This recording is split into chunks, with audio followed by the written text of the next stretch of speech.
怎么迟了呢？路上遇到了一些中国兵，花了些时间。没事吧？没大事，都解决了。没事没事。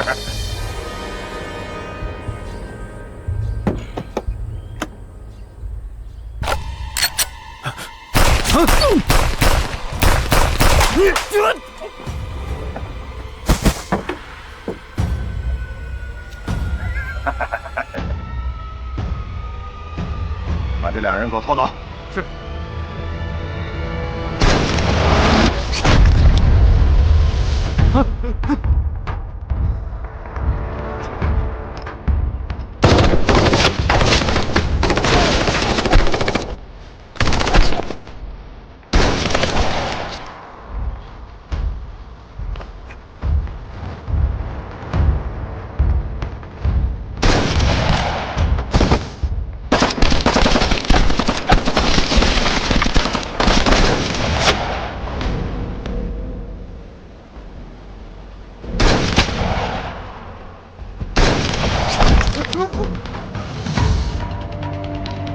日军接手，我们去包围他。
目标车辆已锁定，20分钟后展开行动。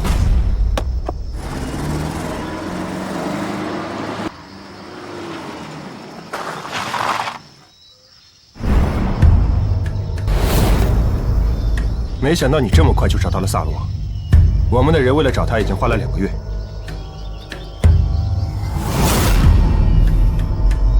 我去解决他们。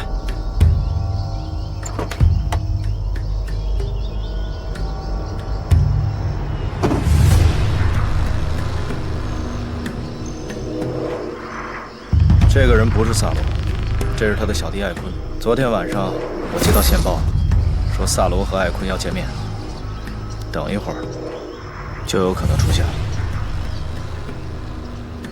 你是说货在另一辆车上吗？这个家伙交给我。好，注意安全。好的，放心吧。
小心！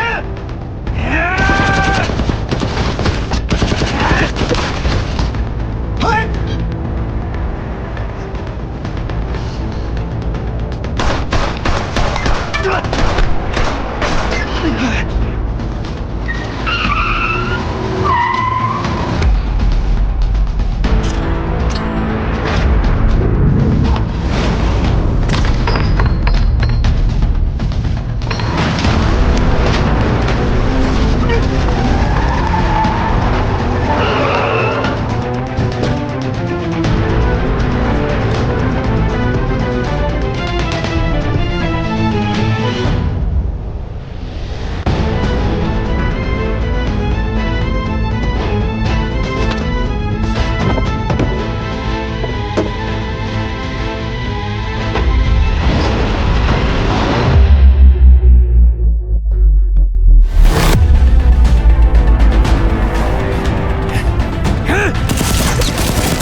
小鹏是我最好的兄弟，最好的兵。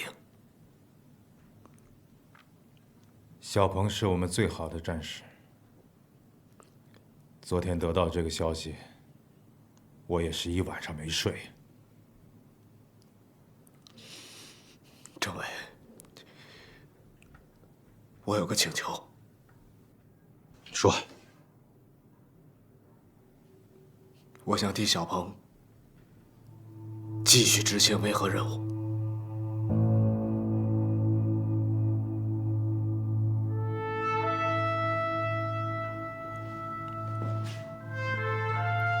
我原则上同意你的建议，不过这不是咱们自己能说了算的，程序上还是要得到上级的批准。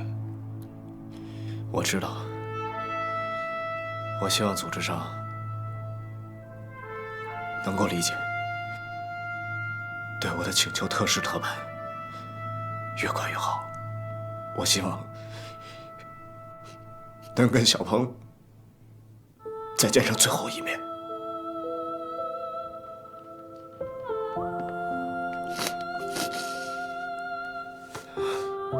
等我消息。政委，在等信儿的这段时间里，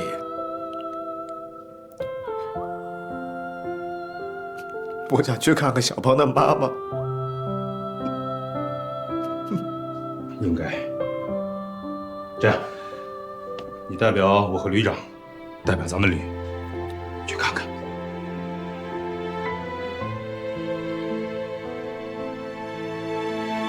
是。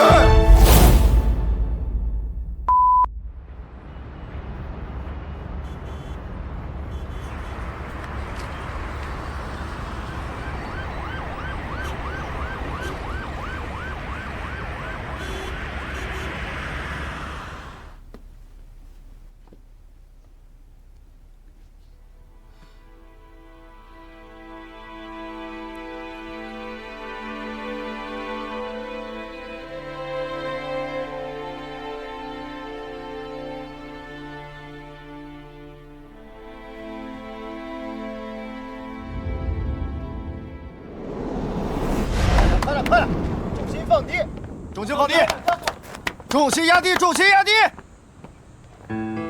嘻嘻哈哈，新兵面前没个老兵的样子。新训练，陈少鹏，干什么？报告，说，请问这位是不是聂风聂参谋？你认识我？报告，陆军学院最优秀的毕业生，1年排长，3年连长，2年营部作战参谋，1次集团军特种兵比武第1名，1次军区特种兵比武第1名，2次全军特种兵比武第2名。你就是咱们旅的传奇，有谁不知道？你应该去侦察连。报告，我不去侦察连。我关注你很久了。你关注我很久了，你想干嘛呀？挑战。如果你不答应的话，我就一直缠着你。哎，你个新兵蛋子有点意思啊！哎，老兵，参军前干嘛的？参军前，我是跆拳道黑带3段。黑带3段。好，准备一下吧。是。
黑带3段，挨一脚就哭了。不是，这是我爸生前留给我的最后一双鞋。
叶枫来了，阿姨，请进。哎，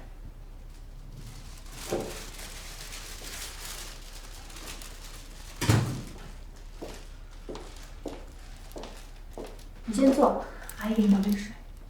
哦。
叶枫，坐吧。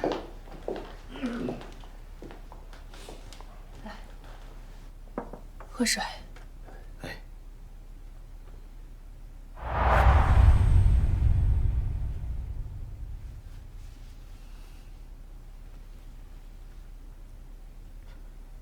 阿姨，对不起，我没能照顾好小鹏。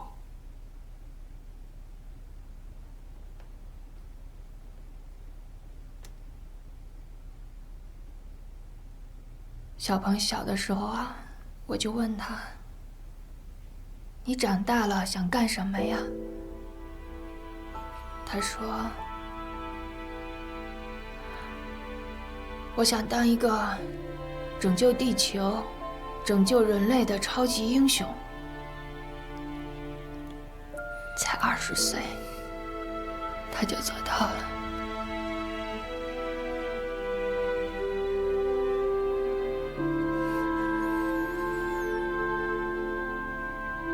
阿姨，我已经向组织提出申请，去非洲替小鹏继续执行维和任务。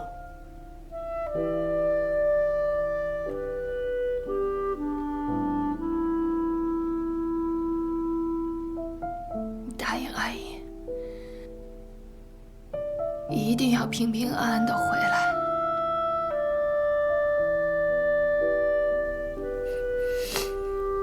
您放心，半年后我一回国，一定来看你。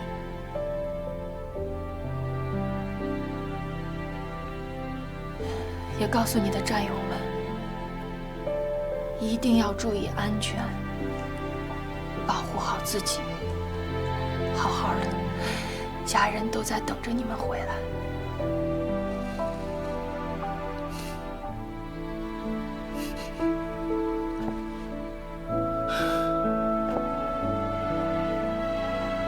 阿姨，从今以后，我就是您的儿子，整个维和部队的战士也都是您的儿子。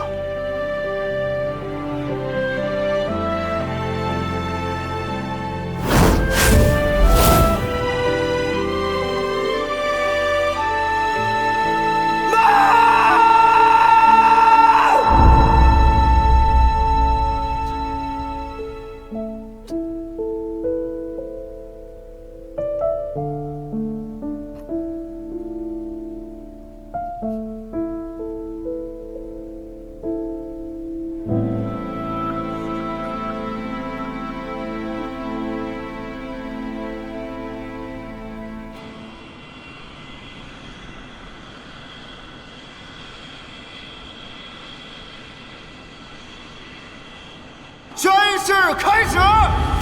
我是中国人民解放军军人，我宣誓服从中国共产党的领导，服从中国共产党的领导，全心全意为人民服务，全心全意为人民服务，服从命令，服从命令，严守纪律，严守纪律，英勇顽强，英勇顽强，不怕牺牲，不怕牺牲，苦练杀敌本领，苦练杀敌本领，时刻准备战斗，时刻准备战斗，绝不叛离军队，绝不叛离军队，誓死保卫祖国，誓死保卫祖国。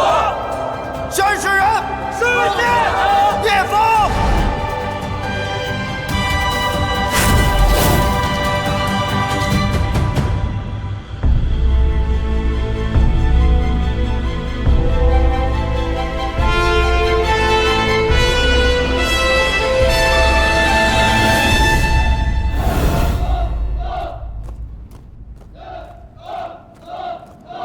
是这样，我跟大家通报一下啊，联赛团已经同意了我们上报的建议。说说你的想法。我是这么想的，让聂风牵头，组建一支真正的快速反应分队，专人专事，专门应对各种突发情况。你们看啊，现在国内军改最大的一个举措就是组建合成营，营设司令部。哎。就像咱们现在的维和部民营一样，我就在想啊，既然能从团精简到营，咱们为什么不能从营精简到连排甚至是班组呢？要组建这么一支特殊的队伍，所有的人员要务必做到精干。所以我先想到的就是聂风，让聂风来担任这个特战队的队长。大哥，我觉得你的想法我非常赞同，部队遵守传统，但是我觉得这个队长啊，还是让建臣来。为什么？聂风我了解他，他是匹好马，但是他更是一匹烈马。烈马不好管，目前这种特殊的队伍，咱们再想想好吗？老胡啊，不破不立呀。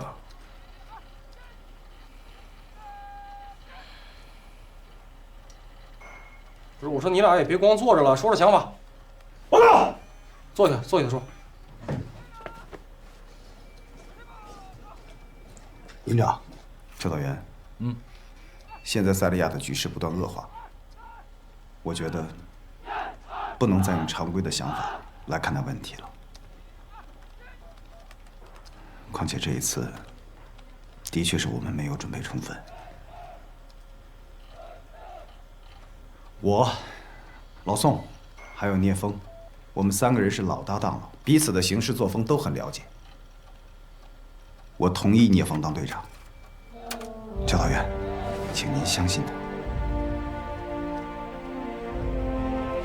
营长，教导员，我同意老编的说法。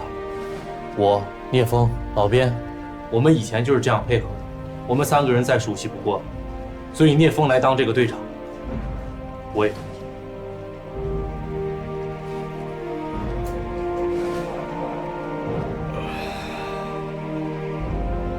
好，看来咱们是想到一块儿去了，那就这么办。聂风来了，我们俩负责跟他谈，让他担任队长这个事情。建成，那么就由你给他做指导员。聂风的那个臭脾气啊，就你能治得住他。好，特战队的人选也由你们俩负责。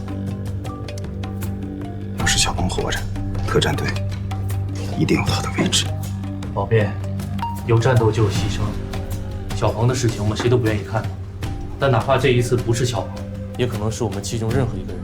我们组建这支特战队，就是为了避免小鹏事件再次发生。好了，就这么定了，咱们说干就干。这样，我马上把咱们的想法向国内汇报。老胡，你准备一下这次事件的战情分析吧。好，我现在去。烟幕抽我拿走了啊。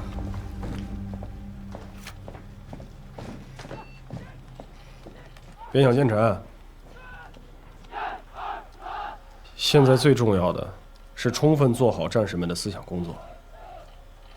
小鹏牺牲这件事情对他们的打击很大，但是有一点记住了，要让大家伙尽快的从这个事件当中走出来，士气千万不能丢啊！是。还有一件事，建成，聂风今天到，你去接他一下，他心情不好，到时候再犯什么驴脾气，也就你能治得住。好，没问题。行了，去做吧。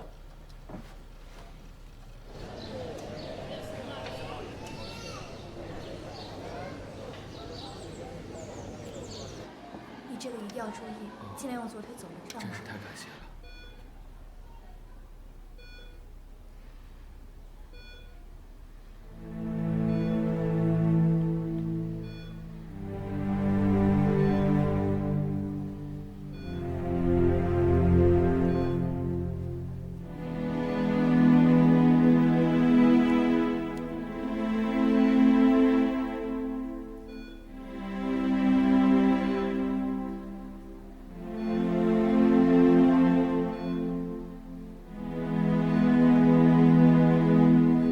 童医生，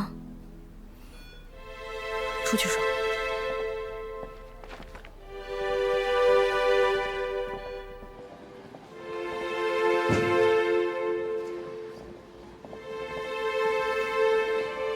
童医生，我们还要收留他多久？等他康复以后吧。我有个请求，我知道你要说什么，但我们是医生，我们要把感情和理智分清楚。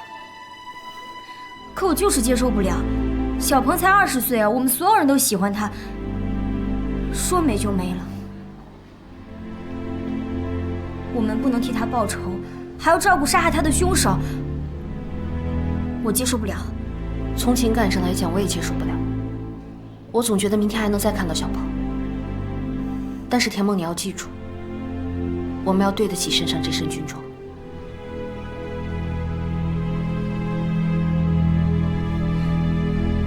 好，我听你的。去忙吧。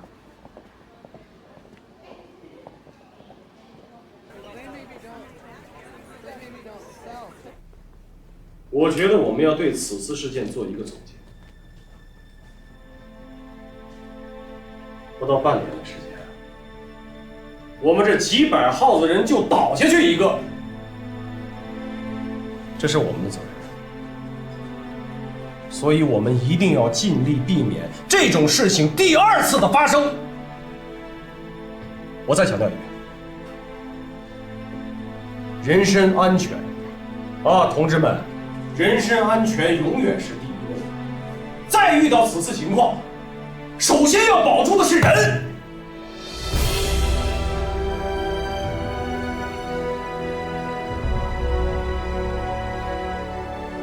我说3点。忍痛、反思、再战。小鹏同志牺牲了，是，我们大家都很悲伤、难过。但是，我们不能长时间的沉溺在这种悲伤里。我们是军人，是军人，就有可能流血，甚至是牺牲。第2点，我们这支军队。虽然多年没经历过实战，但是此时此刻，我们所在的地方就是战场，残酷的战场。从实战出发，这不是一句和平时期喊喊就算了的口号，我们必须牢记这一次鲜血和生命的代价。把剩下这半年，每一天、每一分、每一秒，都当作实战。唯有如此，才能保证小鹏这样的悲剧不再重演。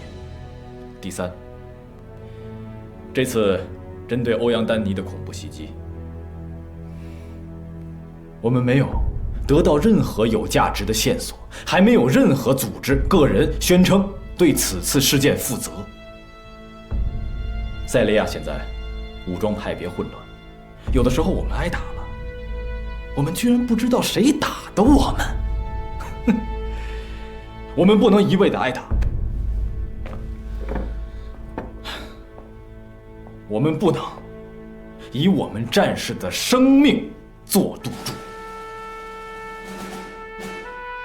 同时，营党委决定建立一支处理突发事件的拳头部队，暂定为特战分队。营长已向国内汇报，一经上级批准，立刻着手组建。聂风任首任队长。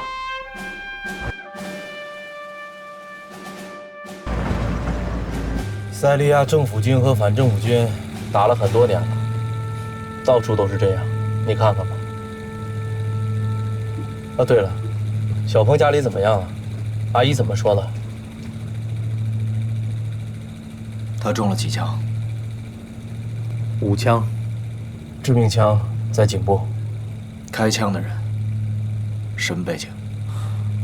开枪的是个孩子，按目前的情况来看，他没什么危险，就是一个难民少年。我们抓到他之后，他一直都很抗拒，一言不发。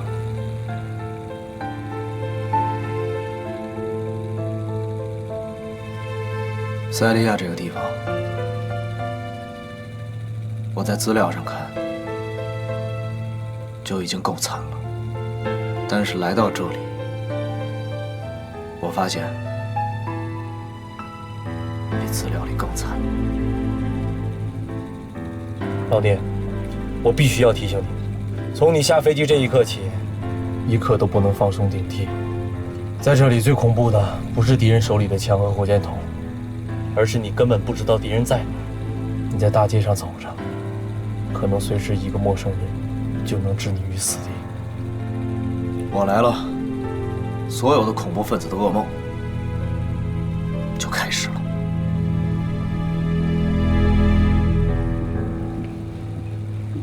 聂风，你听着，维和部队从来没有包括打击恐怖分子的职责，这原则你必须牢牢记住。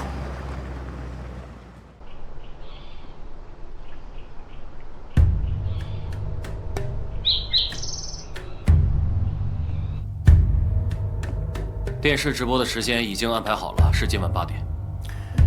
我们一定要让全世界相信，这名中国军人的死跟我们没有关系。可是这件事情很明显和我们没有任何关系。你还没明白吗？我们是塞利亚的唯一合法政府，如果他们能够找到凶手还好，如果找不到，这个责任还不是要由我们来扛吗？好，告诉我，那你想让我怎么做？电视直播过后，你替我亲自去一下中国维和步兵营，代我表达一下慰问。好的，但是这样做会不会显得有点太刻意了？现在的中国可跟原来完全不一样了。中国政府其实很在乎他们国民的安全，比其他国家更在乎。他们一定会竭尽全力主动出面解决的。那好吧。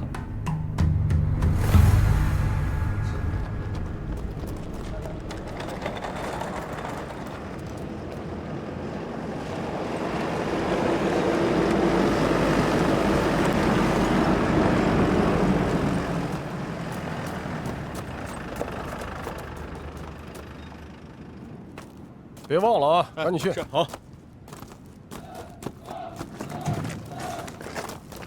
报告营长教导员，中国人民解放军东部战区特战旅作战参谋聂风，奉命赴塞利亚执行维和任务，请营长教导员指示。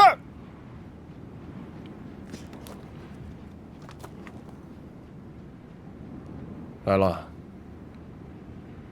辛苦，好好休整啊。等会儿开会，咱们再细聊。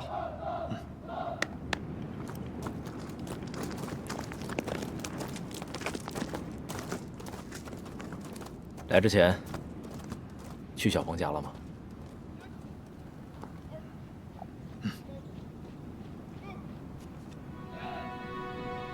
阿姨嘱咐我2件事：第一，保护好自己；第二，让我转达领导，他送小鹏参军，不后悔。永远不后悔。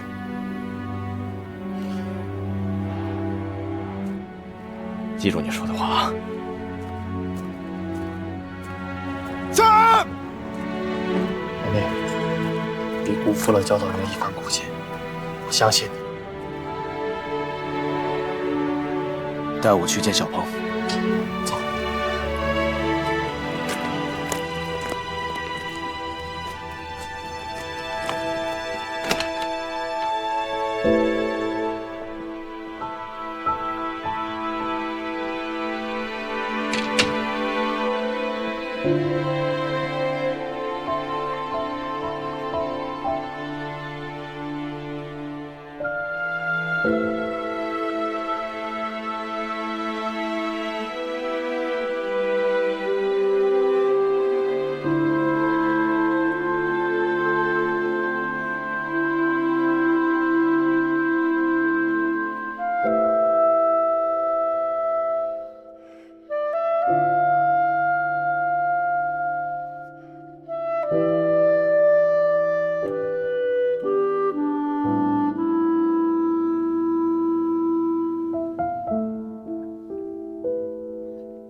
小鹏，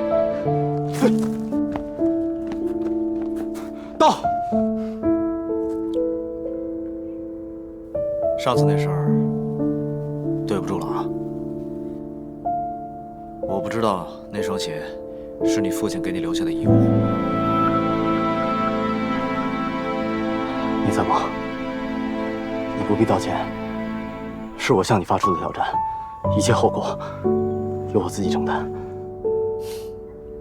好小子，硬气！哎，聂参谋，怎么了？我想求您件事儿。什么事儿？我想拜您为师。穿着一身军装的，这是在部队，咱不讲这套啊。不是，我都查好了，这政治部胡主任就是你师傅。你小子怎么什么都知道？你当花边新闻记者去得了。聂参谋，我求求您就答应我吧。您要不答应我，我一直缠着您，不管你踢坏我多少双鞋。我算是摊上大事了，是吧？行，我答应你。但是有一点，你可记住了啊，嘴上不能提师傅这2个字儿。我教你本事，但不能叫出来，不能违反部队纪律。这么说您答应了？好嘞，师傅。哎，参谋。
段三段，起来啊！师傅想跟你打一架。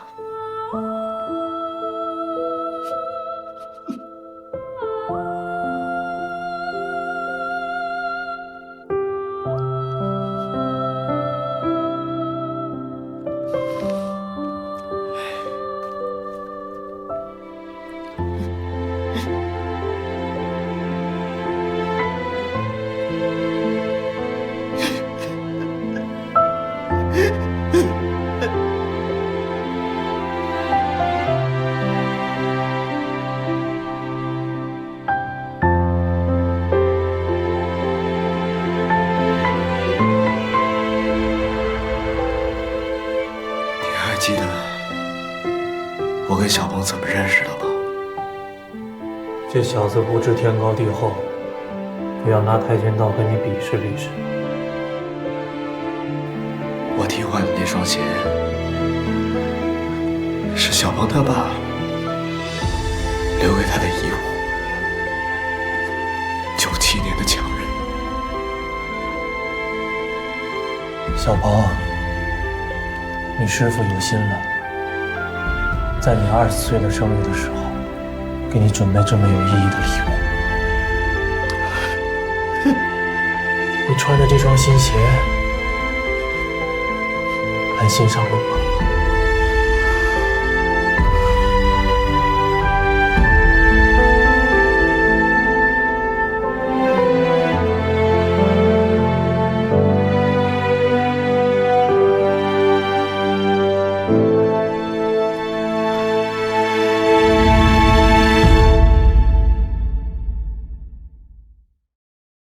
沈小鹏，一路走好。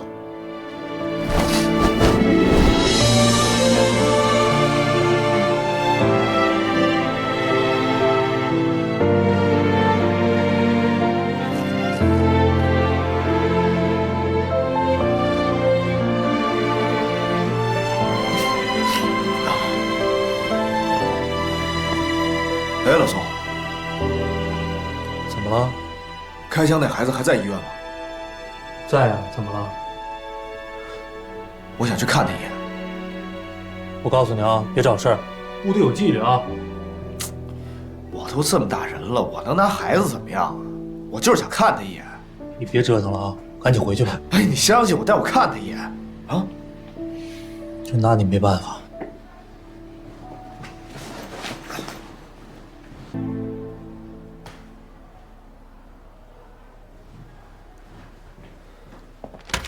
什么意思？你进屋不会敲门啊？会敲门，故意的。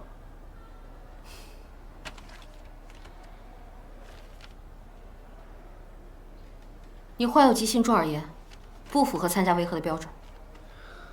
为了参加维和部队，我准备了半年，你一句话就把我给废了。这是我的工作。你的工作？你小题大做了吧？中不中耳炎我自己不知道啊。就你现在这样的情况，长途飞行超过3个小时，就很有可能耳膜穿孔。耳膜穿孔知道什么概念吗？不知道。严重的会导致永久性失聪。现在清楚了吗？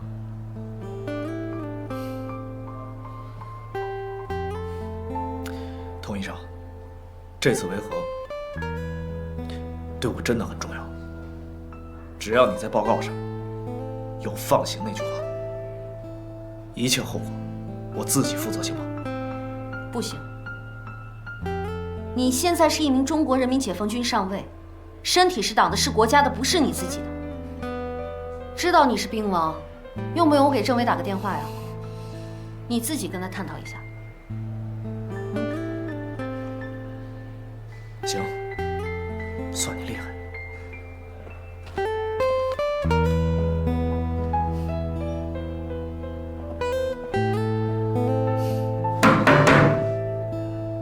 敲门了啊！幼稚。就是因为他，我才没有参加维和部队的。要是我在塞利亚，小鹏可能就不会死。原来你没能来这儿，就是因为他呀。对，我就是不愿意见他。不过我倒是觉得，人家童医生没什么错。你瞧你这副德行！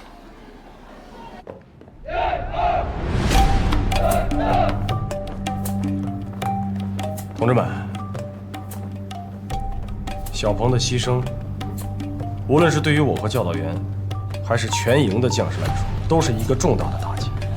要知道，现在世界各国在各个任务区牺牲的维和人员200多人，这不是一个小数字啊！同志们，在面对危险的时候，首先不管用什么手段，其次也不论对方是什么人，只要威胁到我战士的生命，只要枪口对准我们，那要在第一时间让其失去战斗力。如果受到持续进攻，可以考虑就地击毙。当然，这个原则对于妇女和儿童不适。我们必须以最灵活的方式去应对每一次复杂的局面。营党委决定建立一支全天候，在任何条件下都能快速反应的力量，由营部直接指挥。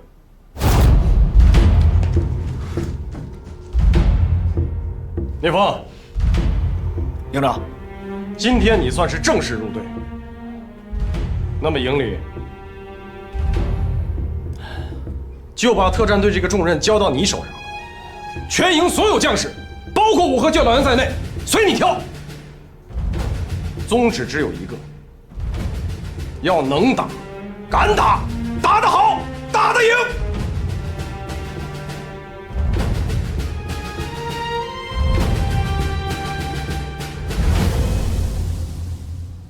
是，保证完成任务。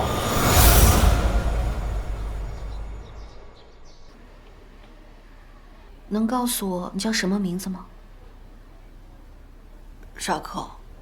沙克。你父母在哪儿啊？死了。哦，那你还有其他的亲人吗？妹妹。你妹妹在哪儿？我也不知道她在哪儿，我也在找她。那她叫什么？她叫米娅。米娅。相信我，姐姐会帮你找到她的。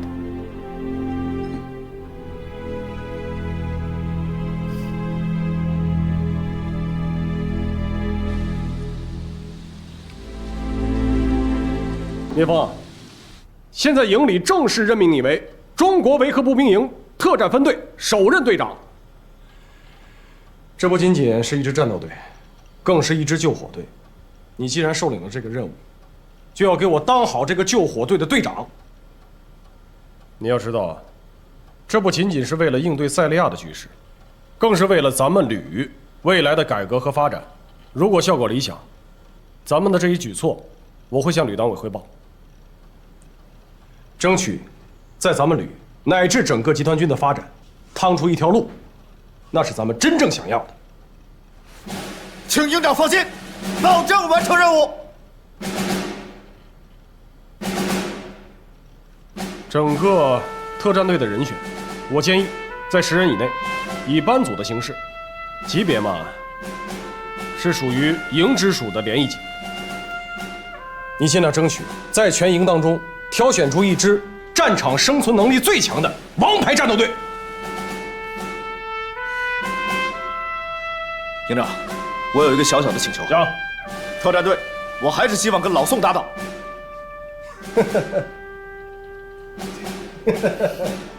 坐坐。哎，我们想到一块儿去了。宋建臣是我们直接任命的，给你当指导员。我已经派人去叫他了，马上就来啊！报告。哟，来了。走。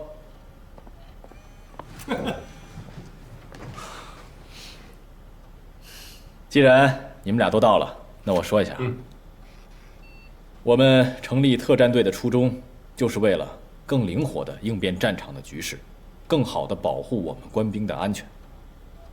当然了，也正因为如此，你们一定要牢记，有可能触犯的政治、军事、外交，以至于各种当地居民的禁忌。你们两个人性格上可以说是互补的，所以你们俩搭档，我们放心。对，听见没有？你管好你的生活，我干好我的军事，咱们俩互不干涉。啊？你电视剧看多了吧？你以为自己李云龙啊？这里是维和部队，不是独立团。行了，人员名单你们两个共同拟定，但是在后天晚上之前我们要看到。这2件事说完了，下面咱们说一说小鹏葬礼的事儿吧。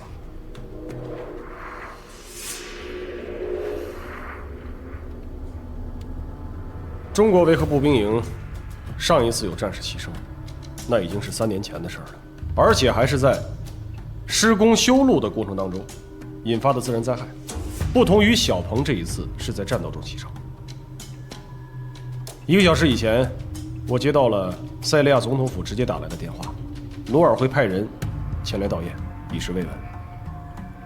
哼，他把问题怪到他头上，开始摆姿态了。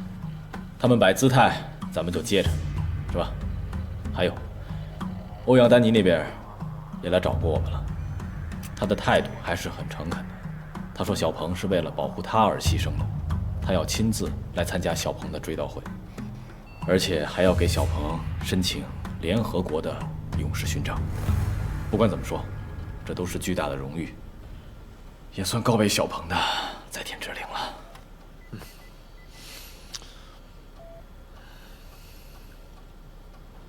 报告，接。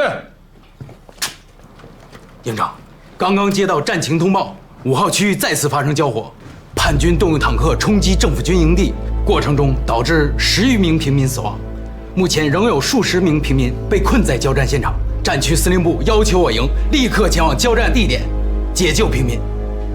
好，我知道了。建臣啊，你立刻带1连2排和保障分队立刻赶往事发现场，同时通知2级医院救护队一同前往。是。可是营长，难民救回来了，往哪儿送啊？我们的2个难民营已经超负荷了，难民署上个星期就说了，已经不能再安排难民进驻了。管不了那么多了，统统救出来。是。营长，我跟老宋一起去。也好，了解一下战场环境，一定注意安全。是。去吧，去吧。好。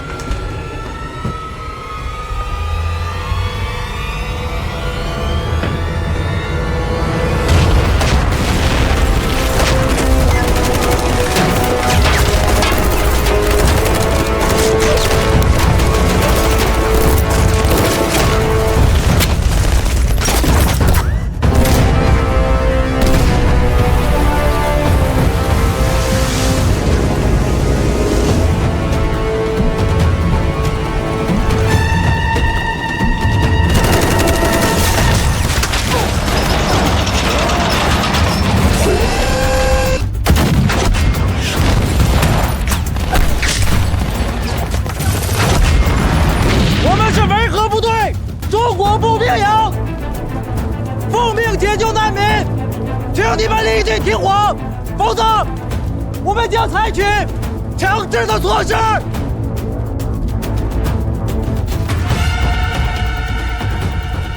让我试试。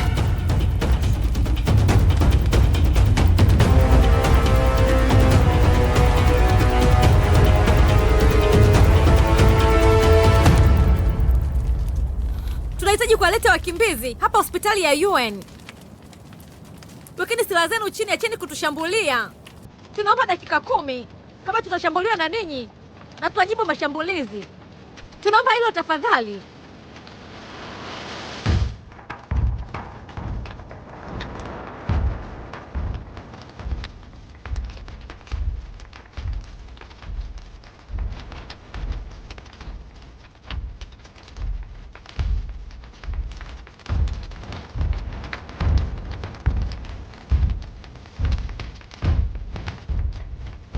我是3连2排女子战斗班副班长朱子楠。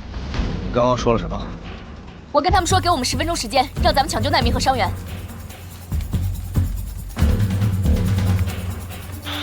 医疗队现在出动，开始救援，快！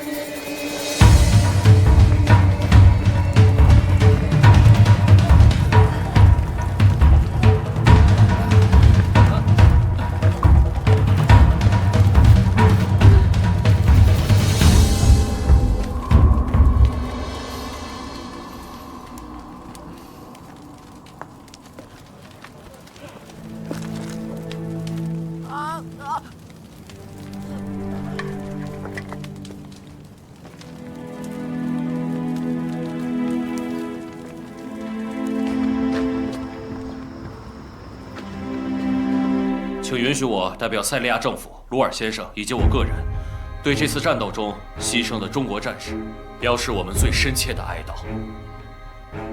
感谢总统和您的慰问，我代表步兵营的全体官兵表示感谢。营长先生，根据得到的情报，我们完全有理由怀疑此次袭击就是叛军首领马努特所为。近半年来，在一些外国势力的支持下，马努特还有他的追随者对政府的攻击越来越猖狂，越来越肆无忌惮。就我个人而言，我对他毫不在乎，但是塞利亚的政府和人民对此次向中国军队发起的攻击表示强烈谴责。事件的原因，联合国有关部门正在抓紧时间调查中，但现在还没有证据证明沈小鹏战士的牺牲和马努特领导的反对派武装有直接的关系。事件已经查明，我们一定要给我们的战士讨回一个公道。我们战士血不能白流。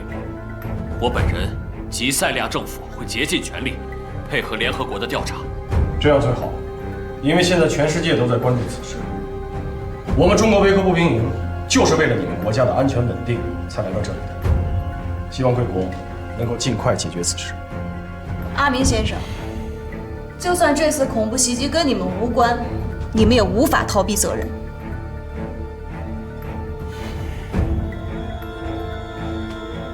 高营长，我的公众身份是联赛团最高行政长官，但我更重要的身份是一名中国公民。我们是同胞，是亲人。小鹏是因为救我而牺牲的，你们放心，我一定会为小鹏讨回公道。